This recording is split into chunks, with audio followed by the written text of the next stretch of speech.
Churches are warning that the government's equality legislation could force them to employ sexually active gay people and transsexuals in key roles.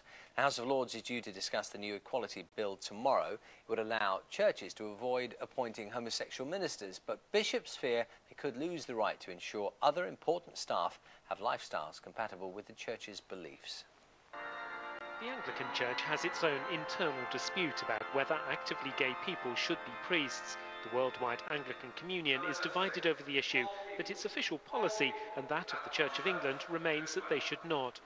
Like other UK churches, the Church of England has an exemption under the law, allowing it to turn down candidates for jobs as ministers or priests if they're actively homosexual or have changed their gender. The exemption for churches currently extends to staff in positions of leadership, such as youth workers or the heads of Catholic schools.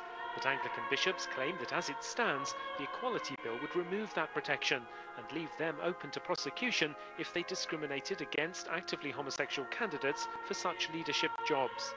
The government has introduced an amendment seeking to reassure the churches, but Anglican bishops say it's too vague. The government says it's not trying to narrow the church's ability to employ lay people who share their values, but bishops have written to members of the House of Lords appealing for their support and are preparing to fight a protracted battle over the issue. Robert Piggott, BBC News.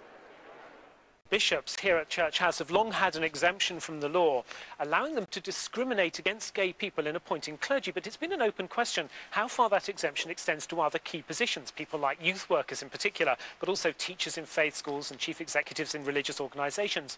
But the bishops are worried that the Equality Bill, which is going to be debated in the House of Lords tomorrow, could end up forcing them to employ openly gay people in some of those key positions. So the government has said for its part that it doesn't intend to limit the exemption enjoyed by faith organisations. But we've seen a letter from the European Commission which tells the government to do exactly that. Now, the government has said it's going to fight this. It's already been given a deadline of 2 months, which ran out in the middle of last week, against the scope of the definition of the sort of jobs that the churches can discriminate on. But it looks highly questionable this evening, Michelle, whether the churches are going to be able to go on permanently discriminating against gay people in appointing to some of these key positions. Robert Piggott, thank you.